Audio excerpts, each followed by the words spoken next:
প্রথমেই দেখে নেব আজকের সবচেয়ে বড় খবরগুলো। শুরুতেই শিরোনাম।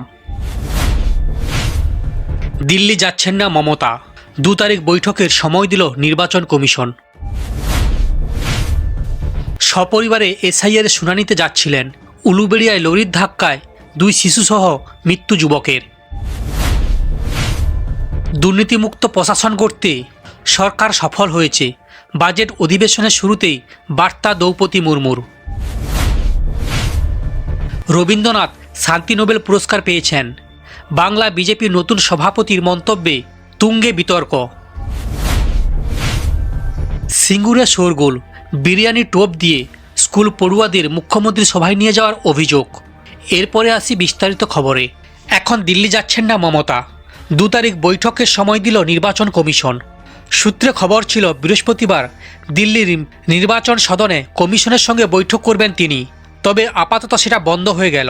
জানা যাচ্ছে এ ব্যাপারে কমিশনের তরফে 2 ফেব্রুয়ারি সোমবার বিকেল 4টে দিল্লি নির্বাচনী সদনে বাংলার মুখ্যমন্ত্রীকে সময় দেওয়া হয়েছে। তবে মুখ্যমন্ত্রী ওই দিন যাবেন কিনা সরকারিভাবে কিছু জানানো হয়নি। এখানে বলে রাখা ভালো, মমতা বন্দ্যোপাধ্যায় একা নন, তিনি প্রতিনিধি দল নিয়ে দেখা করতে চেয়েছিলেন, যার মধ্যে রয়েছেন কমিশনের চোখে মৃত ভোটাররা। বুধবার সিঙ্গুরে সভা সেরে সেখান থেকে দিল্লি যাওয়ার কথা ছিল মমতা বন্দ্যোপাধ্যায়ের, কিন্তু সকালে এনসিপি নেতা তথা মহারাষ্ট্রের উপমুখ্যমন্ত্রী অজিত পাওয়ারের বিমান দুর্ঘটনায় মৃত্যুর খবর পেয়ে সফর এদিন পিছনের সিদ্ধান্ত নেন তিনি। সভা থেকে নির্বাচন কমিশন ও কেন্দ্রকে এক বন্ধনীতে রেখে তীব্র আক্রমণ শানান মমতা। ওনার সাপ কথা, আজ না হলে কাল আমি দিল্লি যাবই, দরকার হলে কোর্টেও যাব, আইনজীবী হয়ে নয়, সাধারণ মানুষ হিসেবে সব ডকুমেন্ট রেখে দিয়েছি। জ্যান্ত মানুষকে মৃত বানাচ্ছেন। এসআইআর ইস্যুতে বাংলার কোনো যোগ্য ভোটারের নাম বাদ পড়লে তিনি চুপ করে থাকবেন না, তাও স্পষ্ট করেন মুখ্যমন্ত্রী। নাটকীয় ভঙ্গিতে তার হুঁশিয়ারি, আমাকে তোমরা ঘেঁচু করবে, জেলে ভরবে, গুলি করো, আই ডোন্ট কেয়ার, আমি সব কিছুর জন্য তৈরি। আমি জেলে গেলে মায়েরা জবাব দেবে, বোনেরা জবাব দেবে। সব মিলিয়ে এসআইআর আবহে মমতা বন্দ্যোপাধ্যায়ের দিল্লি সফর ঘিরে রাজ্য ও জাতীয় রাজনীতিতে প্রবল কৌতূহল। তৃণমূল সূত্রে দাবি, ভোটার তালিকা সংশোধন প্রক্রিয়ার সঙ্গে যুক্ত আতঙ্কে যাদের পরিবারের সদস্যদের মৃত্যু হয়েছে বলে অভিযোগ, সেই পরিবারগুলির প্রতিনিধিদের সঙ্গে নিয়ে যেতে পারেন মুখ্যমন্ত্রী। এর আগে তৃণমূলের সর্বভারতীয় সাধারণ সম্পাদক অভিষেক বন্দ্যোপাধ্যায় প্রতিনিধি দল নিয়ে দিল্লি গিয়ে জাতীয় নির্বাচন কমিশনার জ্ঞানেশ কুমারের সঙ্গে বৈঠক করেন। দলের অভিযোগ, সংশোধনের নামে বহু ক্ষেত্রেই বৈধ ভোটারদের নাম বাদ পড়ার আশঙ্কা তৈরি হয়েছে। তৃণমূল সূত্রে আরও দাবি, দিল্লি সফরে মুখ্য নির্বাচন কমিশনের ভূমিকা নিয়ে আরও তীব্র আক্রমণ শানাতে পারেন মমতা বন্দ্যোপাধ্যায়। ওনার বক্তব্য, ভোটার তালিকা সংশোধনের নামে সাধারণ মানুষকে অযথা হয়রানি করা হচ্ছে। শুনানির নামে যে প্রক্রিয়া বহু নাগরিক সমস্যার মুখে পড়েছেন, তাদের বিরুদ্ধেই আন্দোলনে বার্তা দিয়ে দিল্লি যেতে পারেন মুখ্যমন্ত্রী। এরপরে যে খবরে আসি, সপরিবারে এসআইআর শুনানিতে যাচ্ছিলেন, উলুবেড়িয়ায় লরির ধাক্কায় 2 শিশুসহ মৃত্যু যুবকের। এসআইআরে ডাক পেয়েছিলেন পরিবার। শুনানি কেন্দ্রের উদ্দেশ্যে বাইকে করে যাচ্ছিলেন স্বামী স্ত্রী, সঙ্গে ছিলেন তাদের 2 শিশু সন্তান। মুম্বাই রোড ধরে যাওয়ার সময় ঘটল মর্মান্তিক পথ দুর্ঘটনা। লরির ধাক্কায় মারা গেলেন বাবা, ছেলে ও মেয়ে। মর্মান্তিক পথ দুর্ঘটনাটি ঘটেছে হাওড়ার উলুবেড়িয়া এলাকায়।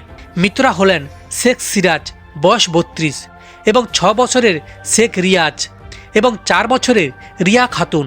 গুরুতর জখম স্ত্রী সাবিনা বেগম ওরফে জ্যোৎস্না, তিনি হাসপাতালে চিকিৎসাধীন। বৃহস্পতিবার বেলা 12টা নাগাদ ঘটনাটি ঘটে চেকপোস্টের কাছে, ওই পরিবারের বাড়ি সাকরাইলে।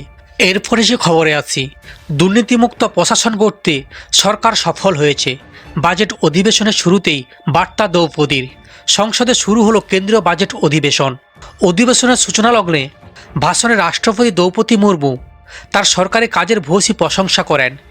যৌথ অধিবেশনের সামনে রাষ্ট্রপতি কেন্দ্রীয় সরকারের সামাজিক ন্যায় বিচার, সর্বাত্মক বিকাশ এবং উন্নয়নশীল ভারতের কথা তুলে ধরেন। উনি বলেন, এই সরকার দুর্নীতিমুক্ত একটি প্রশাসন গড়ে তুলতে সমর্থ হয়েছে। দেশ থেকে মাওবাদী সন্ত্রাস নির্মূল করার দিন আর বেশি দূরে নয় মন্তব্য করেন দ্রৌপদী মুর্মু। মাওবাদী দমনে সরকারের সাফল্য তুলে ধরে তিনি বলেন, দীর্ঘদিন ধরে দেশের 126টি জেলায় ভয় এবং অবিশ্বাসের পরিবেশ তৈরি হয়েছিল। মাওবাদী আদর্শ বহু প্রজন্মের ভবিষ্যৎকে অন্ধকারে ঠেলে দিয়েছিল। রাষ্ট্রপতির কথায় বর্তমানে মাওবাদীদের প্রভাব মাত্র 8টি জেলায় সীমাবদ্ধ। গত এক বছরে প্রায় 2000 মাওবাদী আত্মসমর্পণ করেছে বলেও জানান তিনি। 2025 সালে পহলগাম জঙ্গি হামলার জবাবে পাকিস্তানের বিরুদ্ধে পরিচালিত অপারেশন সিঁদুর এর প্রশংসা করেন রাষ্ট্রপতি দ্রৌপদী মুর্মু। উনি বলেন, এই অভিযানের মাধ্যমে ভারতের সশস্ত্র বাহিনীর বীরত্ব প্রত্যক্ষ করেছে বিশ্ব। গুরু তেগ বাহাদুরের বাণী, ভয় কাউকে দিও না, নিজেও ভয় পেও না, কথাটি উদ্ধৃত করে রাষ্ট্রপতি বলেন, এই নির্ভীক মানসিকতা ও চেতনার জোরেই ভারত নিজের নিরাপত্তা সুনিশ্চিত করেছে। রাষ্ট্রপতির কথায়, নিজস্ব সম্পদ ও শক্তির উপর ভর করেই ভারত সন্ত্রাসের ঘাঁটি ধ্বংস করেছে। পারমাণবিক শক্তির পাশাপাশি সৌর বিদ্যুৎ ক্ষেত্রেও ভারত দ্রুত অগ্রসর হচ্ছে বলে জানান রাষ্ট্রপতি। সংসদের যৌথ অধিবেশনে তিনি বলেন, এখনও পর্যন্ত দেশে প্রায় 20 লক্ষ ছাদে সৌর বিদ্যুৎ ব্যবস্থা স্থাপন করা হয়েছে। সরকারের প্রগতিশীল মানসিকতা ও নীতিশীল প্রশংসা করে রাষ্ট্রপতি দ্রৌপদী মুর্মু বলেন, দেশের প্রতিটি ক্ষেত্রে নারীদের উল্লেখযোগ্য অগ্রগতি চোখে পড়ছে। এরপরে যে খবরে আসি, রবীন্দ্রনাথ শান্তিতে নোবেল পুরস্কার পেয়েছেন। বাংলায় বিজেপির নতুন সভাপতির মন্তব্যে তুঙ্গে বিতর্ক। বাংলায় এসেছেন বিজেপির সর্বভারতীয় সভাপতি নীতিশ নবীন। দুর্গাপুরে গিয়ে সভাও করলেন, আর বাংলার মাটিতে দাঁড়িয়ে বিশ্বকবি রবীন্দ্রনাথ ঠাকুরকে নিয়ে তার আবার বিতর্কিত মন্তব্য করলেন, যা নিয়ে একদিকে হাসির রোল উঠছে, অপরদিকে সমালোচনা ঝড় উঠছে। বিজেপি নেতা তথা মন্ত্রীরা আগেও একাধিকবার নানা বিতর্কিত মন্তব্য করেছে বাংলার মনীষীদের নিয়ে। এবার বাংলায় দাঁড়িয়ে সেই ধারা অব্যাহত রাখলেন বিজেপির সর্বভারতীয় সভাপতি। কবিগুরুকে নিয়ে এমন মন্তব্য যে করা যায় তা কেউ কল্পনা করতে পারেনি। বিধানসভা নির্বাচনের আগে ফের বিতর্ক তৈরি হলো। এদিকে রবীন্দ্রনাথ ঠাকুর শান্তির জন্য নোবেল পুরস্কার পেয়েছেন, এই প্রশ্ন এখন উঠতে শুরু করেছেন নীতিন নবীন। দুর্গাপুরের সভা থেকে এমনই কথা বলেছেন বিজেপির নেতা। তিনি বলেন, দেশসহ এই ভূমিকে যোদ্ধা কবিগুরু রবীন্দ্রনাথ ঠাকুর শিক্ষার জন্য নতুন পদ্ধতি দিয়েছে, তার জন্য তিনি শান্তি নোবেল পুরস্কার পেয়েছেন। এই কথা বলার পরই সেই ভিডিও সোশ্যাল মিডিয়ায় ছড়িয়ে পড়ে তুমুল বিতর্ক শুরু হয়েছে। এমনকি এই ভাষণের সমালোচনায় সরব হয় তৃণমূল কংগ্রেস, সিপিএম এবং কংগ্রেস। অন্যদিকে বিজেপি বাংলা এবং বাংলার মনীষীদের চেনে না, বারবার এই অভিযোগ তোলে রাজ্যের শাসক দল তৃণমূল কংগ্রেস। কারণ প্রধানমন্ত্রী খোদ সাহিত্য সম্রাট বঙ্কিমচন্দ্র চট্টোপাধ্যায়কে বঙ্কিমদা বলেছিলেন। সিঙ্গুরে শোরগোল, বিরিয়ানি টোপ দিয়ে স্কুল পড়ুয়াদের মুখ্যমন্ত্রী সভায় নিয়ে যাওয়ার অভিযোগ। সিঙ্গুরে মুখ্যমন্ত্রী মমতা বন্দ্যোপাধ্যায়ের সভায় মঞ্চে রাজনৈতিক উত্তাপ, মাঠে জনসমাগম, আর সেই সভাকে ঘিরেই বিতর্কের কেন্দ্রে উঠে এলো এক স্কুল। অভিভাবকদের না জানিয়ে নানিকুল দেশবন্ধু বাণী মন্দিরের পড়ুয়াদের স্কুল থেকে নিয়ে যাওয়া হয়েছিল মুখ্যমন্ত্রীর সভায়। ঘটনাটি সামনে আসতেই এলাকায় শুরু হয়েছে তীব্র শোরগোল। বুধবার স্কুল ছুটির পর পড়ুয়াদের নিতে হাজির হন অভিভাবকরা, কিন্তু তখনই বিস্ময়, স্কুল চত্বরে ছাত্রছাত্রী নেই। খোঁজ নিতে গিয়ে জানা যায় শিক্ষকরা তাদের নিয়ে গিয়েছেন সিঙ্গুরে মুখ্যমন্ত্রীর সভাস্থলে। অথচ এই কর্মসূচি সম্পর্কে অভিভাবকদের কাউকে আগে জানানো হয়নি বলে অভিযোগ। কিছুক্ষণ পরে পরিস্থিতি আরও ঘোলাটে হয়। ছাত্রদের নিয়ে স্কুলে ফেরেন শিক্ষকরা, পড়ুয়াদের হাতে তখন বিরিয়ানির প্যাকেট। সেই দৃশ্য দেখেই ক্ষোভে ফেটে পড়েন অভিভাবকরা।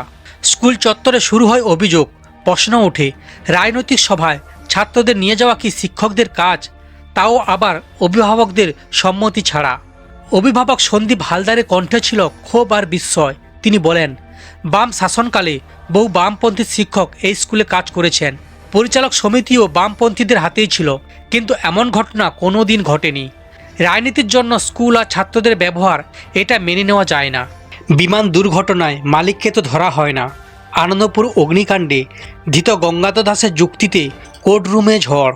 আনন্দপুরের নাজিরাবাদ অগ্নিকাণ্ডে ধৃত গুদাম মালিক গঙ্গাধর দাসের আইনজীবী একের পর এক প্রশ্নে বৃহস্পতিবার উত্তপ্ত হয়ে ওঠে আদালত চত্বর। এদিন মামলার শুনানিতে গঙ্গাধরের আইনজীবী একাধিক প্রশ্ন তোলেন। বিমান দুর্ঘটনার প্রসঙ্গ টেনে ধৃতের আইনজীবীর বক্তব্য, দেশে একের পর এক বিমান দুর্ঘটনা ঘটলেও কোনো বিমান সংস্থা বা বিমানের মালিককে গ্রেপ্তার করা হয়নি। তাহলে শুধুমাত্র সম্পত্তি ভাড়া দেওয়ার কারণেই কিভাবে মালিককে দোষী করা যায়? এই যুক্তিতে যে কোনো শর্তে জামিনের আবেদন করা হয়, এমনকি পাসপোর্ট জমা রাখার কথাও বলা হয়। এখানেই না থেমে থেকে এদিন বারাইপুর মহকুমা আদালতে এই প্রশ্ন ওঠে, ভাড়াটে কাজের দায়ে সম্পত্তির মালিককে গ্রেপ্তার করা হবে কেন? ধৃত গঙ্গাধর দাসের পক্ষে সওয়াল করতে গিয়ে তার আইনজীবী অনির্বাণ গুহ জানান গঙ্গাধর দাসের বয়স ৭২ বছর। তিনি একাধিক শারীরিক সমস্যায় ভুগছেন। শুধু তাই নয়, তার প্রতিষ্ঠানে কাজ করেছে ৫০০ থেকে ৬০০ জন মানুষ। তাদের জীবিকা সরাসরি নির্ভর করে ওনার ওপর। তার তৈরি স্কুল কলেজের কথাও তুলে ধরা হয় আদালতে। আইনজীবীর বক্তব্য, এমন একজনকে অগ্নিকাণ্ডের ঘটনায় অপরাধী হিসেবে চিহ্নিত করার আগে সীমানা নির্ধারণ জরুরি। আদালতে জানানো হয়, গঙ্গাধর দাস ২০১৬ সাল থেকে ওই প্রাঙ্গণে বৈধ হোল্ডার হলেও ২০২৩ সাল থেকে আনন্দপুরে গুদামটি ভাড়ায় দেওয়া হয়েছিল।